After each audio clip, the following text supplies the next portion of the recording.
Jaime Camil, congratulations on season two of Jane the Virgin. And after the first season was reviewed and received so well, how did it feel to get back into season two?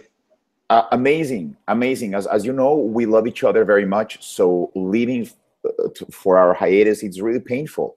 Like we don't want to leave. We want to hang out with each other constantly. So yeah. I mean, we miss each other. So we came back to season two, and it was like we left yesterday. Like we never left, and it was beautiful. The energy was there. The pace was there. The tone was there. Our speed, and our tone was there. It was beautiful. It was an eventful season for Rogelio, and one of his big storylines in season two was the fact that he had a stalker played by Ana de la Reguera, who as his assistant. Yeah, and she held him captive for a couple of episodes. What did you think about playing out that storyline?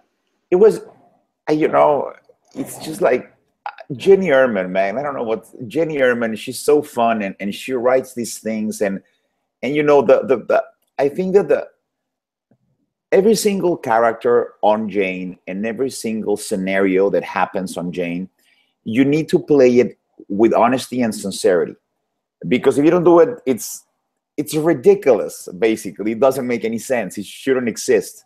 So I think that's our job now to portray these scenarios as genuinely and as sincere, honestly as possible. And Ana de la Reguera, being a good friend, and I've worked with her in Cappadocia. I don't know if you've seen her in Cappadocia. She has a show about she's an inmate in a female prison, and so she's been a friend for like 15 years or something. So of course the chemistry was there. She's an amazing actress, and she's also very believable. So with this, it was a complete ridiculous scenario, but it was. We had to play it believable. Otherwise, doesn't work. You had another major sort of storyline with Judy Reyes, who came back as Rogelio's writer, Dina, who returns to save his new show that he's making. And your character started a romance. What was it like working with her again with that new dynamic between your characters? I felt a little, ¿cómo se dice? Me dio pena. I felt, I don't know, because I love Judy, and we always see each other with our families in a restaurant in Studio City, where we live, and then I'm like, Judy, I think like we kind of have to make out in this episode, and it's going to feel awkward, but I have to go for it. So of course, the first scene, it felt so awkward, not in a bad way, of course, but in an awkward way, like, oh my God, Judy, I'm sorry, and then the professional actors kicked in, and we just and we just did it. But Judy's amazing. I mean, Judy is so fun to work with, and she's such an amazing actress, and she's just great. I mean, she's great. So I'm telling you, we're blessed in this show that we are surrounded by amazing professionals. And probably the primary relationship that at least that the audience is rooting for is between Rogelio and Xiomara, and that was kind of up and down in season two since he wants. You think? Especially since she wants more kids, or he wants more kids and she doesn't, which is sort of this kind of impossible conflict unless one of them changes their minds. Where do you hope that goes next season? I don't know, man. I truly don't know, because as you very well know, we are not kept in the circle of trust of Jenny Erman. So we don't know what's going to happen. Actually, we did the same thing as we did in season one, which was, as a cast, we decided not to read the script, the season finale, until we were all together at the table read. So all the twists that the audience found out about, like, Xiomara's pregnancy or this or whatever, we found out like them. And it surprised us equally as these twists surprised the audience. But I don't know. I mean, to be honest, the thing that bothered me the most about the season two was that Xiomara slept with Esteban. I think that was resolved fairly quickly. Like, oh yeah, whatever. Okay, well, I understand. Okay, cool. Boom. I'm like, what? No, I should strangle her. I mean, Rogelio. What is no? this is wrong in so many levels, because they're like, no, but you slept with Dini. And I'm like, yeah, but Dini's a complete stranger. It's like sleeping with an extra of a telenovela. It's like, there's no repercussions there. She's sleeping with a mortal, and she's sleeping with the devil. I mean, it was difficult for me to like understand that Xiomara slept with Esteban. That's so wrong. But yeah, the pregnancy. Well, let's see what happens. I don't know. As you know, season 2 ended with Xiomara finding out that she was pregnant. So, talk about twists. Yeah, and speaking of that season finale, we talked last year about how you're Team Michael, and so was I, and I still am, and so it was sort of bittersweet because we got the. Are you devastated? I'm not devastated yet because I don't know how it's going to end. Me neither. I just wish they would catch a break. So, what did you think of that development when you first heard about it? I mean, I went into a hunger strike. It's just like, I mean, when I read that he was going to get shot, I'm like, no, this is just, I'm not reading. I'm not reading more of this script. Unfortunately for me, it was the last page, so I had to read it. But it was like it's so sad. It's so sad. Let's see what happens. But of course, in every good story, you must make the hero suffer. Otherwise, you don't have a story. So I think that was brilliant on Jenny's side, to do that. But let's see how that develops. I mean, I don't know where the story is going. As you and I, we're in the same thing here. We don't know what's going to happen. Another big event in season 2 for Rogelio was the return of his mother, played by Rita Moreno, who's back for a few episodes this time. So what was it like to get to work more with her and to develop that relationship even further? Rita is amazing. I mean, she is amazing. I think she lies about her age because she wants people to like her more. And I'm like, you know what, Rita, we love you already. You don't have to go to this extreme about lying about your age because that's just not cool. But it's just, she's so amazing to work with and such a professional, and being so tiny, and she has so much power when she gets in front of the camera. Working with these Hollywood institutions, with Hollywood royalty, as I like to call them. It's just incredible. It's incredible. We've been blessed with so many special guest stars in the show that happen to be fans of the show, which is the beauty about it. It's not like, hey, listen, please try to get this star or this star into the show, please. No, they're like, they actually invite themselves, basically. Like, hey, wait, when can I go and play with you guys? And that's just great.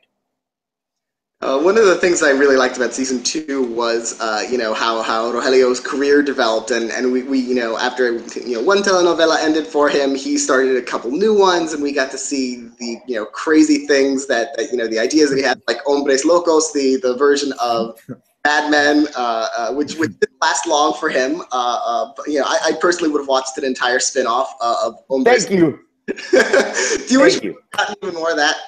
The what?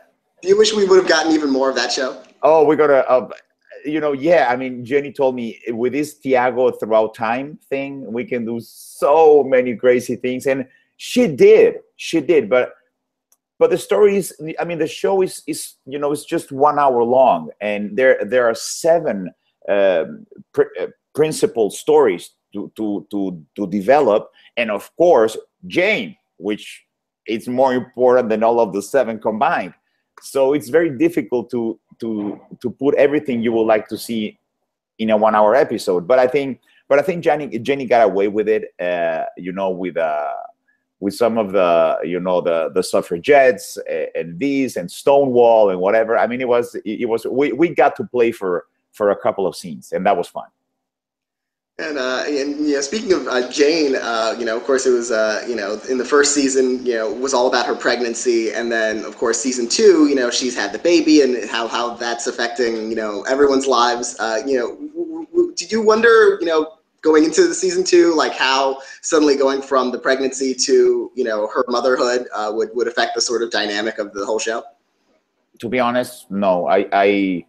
I trust Jenny completely. She's a brilliant woman, a brilliant showrunner, and a beyond brilliant writer. So that's now that we know her so well, whatever she decides to go to do, or whatever she decides to take the show, or the direction she decides to take the show, is going to be great, because she's so good. I mean, she's so good. The show's done well at awards. Nominated again at Critics' Choice this past Well, January. well, in some. Yeah, but at the Emmys last year, where I think the show should have done much better than it did, but it did get in for Anthony Mendez for Best Narrator. Oh, thank you. And it's such an integral part of the show, though. But I think, I mean, correct me if I'm wrong, because I think that was also bad, because they should have narration for documentaries and narration for scripted shows, right? And I think that, and I think they don't have that. They just have one big category about narrations. It actually used to be even bigger, because I think 1 year or 2 years ago they actually just had one category for voiceovers, which put people like Seth MacFarlane in Family Guy against narrators. So now they split it up into characters for so if you're like on The Simpsons or a show like that, then you compete in that category versus narrators. Although that's still kind of complicated, because you got people narrating documentaries versus Anthony Mendez, which is very apples and oranges kind of thing. Exactly, yeah. Yeah, but yeah, it was still nice. It's a little, because there's so much great work on Jane the Virgin and on the CW as a whole. He's actually the first performer to get a performance nomination for the CW in the history of the network. That's amazing. Yeah, of course. I mean, I'm kidding. We were all very happy about Anthony and everything, but I was kind of bummed, to be honest. I mean, okay, let's say. But Gina, you're not going to nominate Gina? That's like, all right. I don't get what's going on, but that's cool, I guess. On a more positive note, you're after Jane the Virgin, you're now appearing on Broadway in Chicago for. Boom. How did that opportunity come about? It was so funny, because 11 years ago, I was going to be in the original Broadway cast of the Mambo Kings. I don't know if you remember the movie with Antonio Banderas and Armanda Sant and Celia Cruz, and it was a beautiful movie. And we got to Broadway, and we rehearsed, and we did the pre-Broadway run. We went to the Golden Gate Theater, and we performed there. And then we arrived to New York, and the producers realized they were like over the budget, so they pulled the plug. So we never got to open, and I was devastated. And I remember being at a lunch with Christina Applegate, and Christina was like, "Oh no, this happens a lot on Broadway. I mean, I had to put practically my own money into Sweet Charity in order for the show not to be canceled." And I'm like, "Really? That's horrible." So I had that frustration of not, like being on a Broadway stage, like, and then I had this beautiful call from Fran and Barry Weisler, the producers, to my manager saying, "Listen, we would like to consider Jaime for the role of Billy Flynn, contingent of a workshop." Of course, I had to send a tape, and they had to see me sing and whatever, and act the monologue, the final Billy Flynn monologue at the courtroom monologue, and I put myself on tape, and I sent the tape to them, and thank God they said yes. So after 11 years of having a big frustration of not being able to open on Broadway, now we're here and we're having a blast. And was it kind of a comfort, in coming, with that first kind of disappointment, the fact that this is a show that you don't have to worry about whether it's going to run. It's been up and running for a couple decades now, and it's been very successful. Yeah, it's great. And but what I love about the show, what I love about Chicago, is that it's a show that it's gonna turn 20 in November, I think. And I'm a little bit, when it comes to my professional life, I'm a little bit older than them. But it's so relevant. It's so fresh. Some shows that have been running even longer than Chicago might feel old when you see, but Chicago looks like it was choreographed yesterday. It's so amazing. And I love the fact that it relays only in the human factor.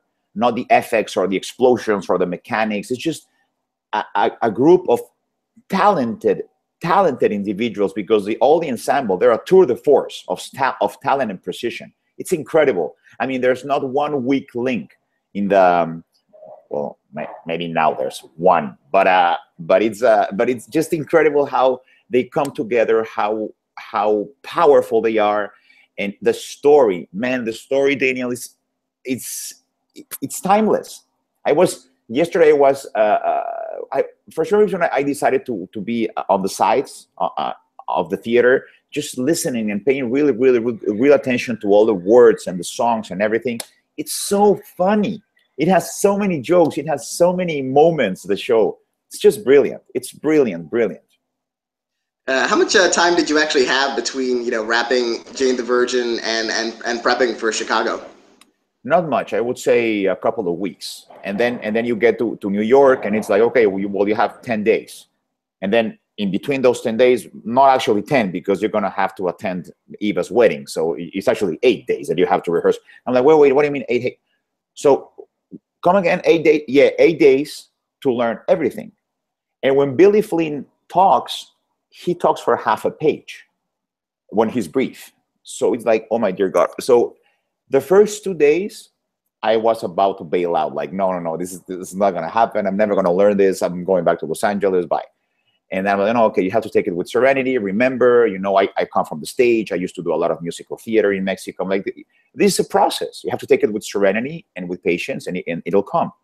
And yes, it came, but it was like, it was very stressful. And then you rehearse with your dance captain and your stage manager. And then one day before your first performance, you kind of rehearse with your Roxy, which in my case was Dilise Kronman. And then with your Amos, Ray Bakur was my Amos. And then the day of your first performance, you do the put-in. The put-in means that, they put you into the show with all the ensemble and the music and the orchestra. But imagine rehearsing with one guy for 8 days, and then you have this energy and this, we both reach for the gun. And, you have your dance captain singing, "Where you come from, Mississippi." And then the day of your put-in, you have 15 guys and an orchestra shouting at you, "Where you come from, Mississippi." And you're like, where do you all came from? Who are you? It's so overwhelming. And then that night you do your first performance. You're like, dude, what? I mean, I've been doing 9 shows now. I've been doing 9 shows, and I think I'm starting to sleep. Like yesterday, I had like my first deep sleep. Like finally, I'm resting from this process. And that opening night, after that, brief, rehearsal period and having to learn it so quickly, how did it feel at the end of opening night? Did you feel, relieved, or did it feel, what was going on? Yeah. It was like a blur. Muscle memory kicks in, and all your preparation and everything that you have in your brain magically works. I don't know, the universe, God, whatever, just is like, okay, you've been rehearsing so hard, everything will come. Just chill, and so you have to chill and just expect the best. So let's see what happens. But I honestly probably was not flying from adrenaline, halfway through the second act. It's like I was like, oh, finally, at ease. Well, at ease. I mean, not freaking out. No, I could see the audience, and I could see my fellow cast members, and I was like, okay, I'm doing this. So I'm actually here. I'm actually doing this. I'm on Broadway. But the first act was pretty much like a blur. I mean, people posted some of the songs of the first act. All I Care About Is Love, and We Both Reach for the Gun. And it was surprisingly refreshing to watch them, because I truly don't remember them well. I truly. So watching them was like, oh, wow. I mean, it wasn't that bad. It was good. I mean, thank God muscle memory kicked in, and thank God that everything we learn and the steps and whatever, it's there. So that gave me peace of mind. Well, I want to congratulate you again on Chicago, and of course Jane the Virgin, and to now personally implore Emmy voters to vote for this show for Anthony Mendez again, and for the rest of the cast, yourself included. Definitely, man. Thank you very much, Dan. I really appreciate it. Thank you, man.